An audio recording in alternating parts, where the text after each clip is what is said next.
যুদ্ধবিরতির প্রস্তাব পাশেও থামছে না ইসরায়েলি বর্বরতা। জি7 সম্মেলন সদস্য দেশগুলোর শীর্ষ নেতা এখন ইতালিতে যোগ দিতে পারেন ইউক্রেনের প্রেসিডেন্ট। আসতে পারে রাশিয়ার বিরুদ্ধে নতুন নিষেধাজ্ঞার ঘোষণা। ভারী বৃষ্টিতে যুক্তরাষ্ট্রের ফ্লোরিডায় আকস্মিক বন্যা, ডুবেছে রাস্তা, ঘরবাড়ি, বেশ কয়েকটি ফ্লাইট বাতিল। প্রাকৃতিক দুর্যোগে চিলিতে ভেঙে পড়েছে যোগাযোগ ব্যবস্থা। এবং মুসল্লিদের পদচারণায় মুখর পবিত্র নগরী মক্কা। কাল মিনার উদ্দেশ্যে যাত্রার মধ্য দিয়ে শুরু হবে হজের আনুষ্ঠানিকতা। ইবাদত বন্দেগীতে মশগুল মুসল্লিরা।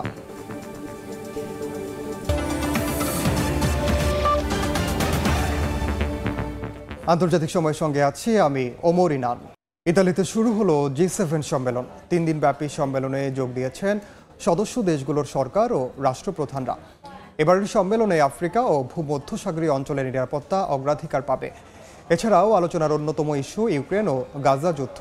সম্মেলনের প্রথম দিনেই যোগ দেওয়ার কথা রয়েছে ইউক্রেনের প্রেসিডেন্ট ভলোদিমির জেলেনস্কির। রুশ কেন্দ্রীয় ব্যাংকের স্থগিত করে রাখা 325 বিলিয়ন মার্কিন ডলার মূল্যের সম্পদের সুদ থেকে কিয়েভকে সাহায্য করার জন্য একটি চুক্তিতে সম্মত হওয়ার আশা করছেন নেতারা। এছাড়া রাশিয়ার বিরুদ্ধে নতুন করে নিষেধাজ্ঞার ঘোষণাও আসতে পারে। গত কয়েকদিনের টানা বৃষ্টিতে যুক্তরাষ্ট্রের ফ্লোরিডা অঙ্গরাজ্যে দেখা দিয়েছে ভয়াবহ জলাবদ্ধতা। বন্যার পানিতে তলিয়ে গেছে রাস্তাঘাট ও ঘরবাড়ি। ব্যাহত হচ্ছে যোগাযোগ ব্যবস্থা। জারি করা হয়েছে বন্যা সতর্কতা। তীব্র ঝড়ের কারণে মায়ামি আন্তর্জাতিক বিমানবন্দরে বাতিল করা হয়েছে বেশ কয়েকটি ফ্লাইট। রাস্তায় থই থই করছে পানি, বিপাকে সড়কে চলাচলরত গাড়ি চালকরা। গত কয়েকদিনের টানা বৃষ্টির কারণে যুক্তরাষ্ট্রের ফ্লোরিডা অঙ্গরাজ্যের বিভিন্ন শহরে দেখা দিয়েছে আকস্মিক বন্যা। তলিয়ে গেছে বহু ঘরবাড়ি ও রাস্তাঘাট। বিশেষ করে ফ্লোরিডার মধ্য এবং দক্ষিণাঞ্চলের পরিস্থিতি সবচেয়ে ভয়াবহ। বুধবার বিকেল থেকে মিয়ামি ডেড, ব্রওয়ার্ড এবং কলিয়ার কাউন্টির বিভিন্ন এলাকায় আকস্মিক বন্যা সতর্কতা জারি করা হয়েছে। যুক্তরাষ্ট্রের আবহাওয়া দপ্তর জানায়, আগামী কয়েকদিন ধরে ফ্লোরিডার উপকূলীয় এলাকায় ভারী বৃষ্টিপাত অব্যাহত থাকতে পারে। মেক্সিকোর পূর্ব উপসাগরে নিম্নচাপের কারণে এই ভারী বৃষ্টি বলেও জানানো হয়। তীব্র বজ্রঝড়ের কারণে মিয়ামি আন্তর্জাতিক বিমানবন্দর ও ফোর্ট লডারডেল থেকে হলিউড আন্তর্জাতিক বিমানবন্দরগামী বিমান চলাচল বিঘ্ন হয়। বাতিল করা হয় বেশ কয়েকটি বিমানের ফ্লাইট। এতে চরম ভোগান্তিতে পড়েন যাত্রীরা। নাদিম মারজান, সময় সংবাদ। ভারী বৃষ্টিতে বন্যায় ভাসছে চিলির দক্ষিণ ও মধ্যাঞ্চল। 3টি এলাকা থেকে 400-র বেশি পরিবারকে সরিয়ে নেওয়া হয়েছে। টানা বৃষ্টিতে নদীর পানি বেড়ে ডুবে গেছে ঘরবাড়ি, রাস্তাঘাট। এতে ব্যাহত হচ্ছে যান চলাচল। কোথাও কোথাও আটকা পড়েছে যানবাহন। বন্যায় সবচেয়ে ক্ষতিগ্রস্ত এলাকাকে দুর্যোগপূর্ণ হিসেবে ঘোষণা দিয়েছে দেশটির সরকার। ঝোড়ো হাওয়া এবং বৃষ্টি কয়েকদিন অব্যাহত থাকবে বলে জানিয়েছে দেশটির আবহাওয়া অফিস। বিশ্বের নানা প্রান্তের ধর্মপ্রাণ মুসলমানরা আল্লাহর ডাকে সাড়া দিয়ে হাজির হয়েছেন পবিত্র মক্কায়। তীব্র গরম উপেক্ষা করে এবছরের হজের প্রস্তুতি নিচ্ছেন তারা। শুক্রবার মিনার উদ্দেশ্যে যাত্রার মধ্য দিয়ে শুরু হবে হজের আনুষ্ঠানিকতা।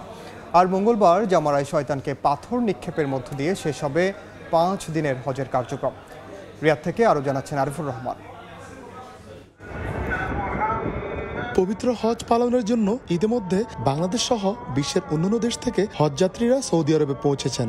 এবার বিশ্বের 180টির বেশি দেশের প্রায় 20 লাখ মুসল্লি হজ পালন করবেন। বাংলাদেশ থেকে হজ পালন করবেন 85,257 জন। শুক্রবার থেকে শুরু হবে হজের মূল আনুষ্ঠানিকতা। তবে সংখ্যার বিবেচনায় বৃহস্পতিবার রাতেই হজযাত্রীদের তাঁবুর শহর মিনায় নেওয়া শুরু করবেন মুয়াল্লিমরা। ইশারা নামাজের পর মক্কার নিজ নিজ আবাসন থেকে এহরামের কাপড় পরে মিনার উদ্দেশ্যে রওনা হবেন হাজিরা। মিনায় পৌঁছে হাজিরা ফজর থেকে শুরু করে এশা অর্থাৎ 5 ওয়াক্ত নামাজ আদায় করবেন নিজ নিজ তাঁবুতে। তবে খায়েফ ও কুয়েতি মসজিদের কাছাকাছি তাঁবু থাকলে মসজিদে গিয়েও নামাজ আদায় করতে পারেন। 9 জিলহজ আরাফাতের ময়দানে অবস্থানের দিনকেই হজের দিন বলা হয়। এ দিনের নাম ইয়ামুল আরাফা। 15 জুন 9 জিলহজ শনিবার সূর্যোদয়ের পর হাজিদের আরাফাতের ময়দানের উদ্দেশ্যে যাত্রা করার কথা থাকলেও বৃহস্পতিবার রাতেই নিয়ে যাবেন মুয়াল্লিমরা। সেখানে আগে পৌঁছে গেলে ফজর এবং জোহর আসর আদায় করবেন আরাফাতের ময়দানে। চলতি বছর আরাফাতের ময়দানে হজের খুতবা দেবেন মসজিদুল হারামের জনপ্রিয় ইমাম ও খতিব শায়খ ডক্টর মাহের বিন হামাদ বিন মুয়াক্কাল আল মুয়াইকিলি। একই সঙ্গে মসজিদে নামিরাতেও নামাজ পড়াবেন তিনি।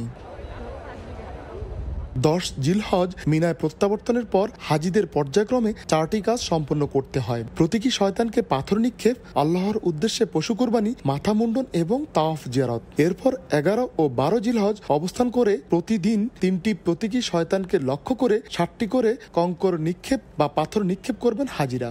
সবশেষে কাবা শরীফে বিদায়ী তাওয়াফের মধ্য দিয়ে শেষ হবে হজের আনুষ্ঠানিকতা। আরিফুর রহমান, সময় সংবাদ, সৌদি আরব। আন্তর্জাতিক সময়ের শীর্ষ সংবাদ জানিয়ে দিচ্ছি আরেকবার। যুদ্ধবিরতির প্রস্তাব পাশেও থামছে না ইসরায়েলি বর্বরতা। শুরু G7 সম্মেলন, সদস্য দেশগুলোর শীর্ষ নেতা এখন ইতালিতে। যোগ দিতে পারেন ইউক্রেনের প্রেসিডেন্ট, আসতে পারে রাশিয়ার বিরুদ্ধে নতুন নিষেধাজ্ঞার ঘোষণা।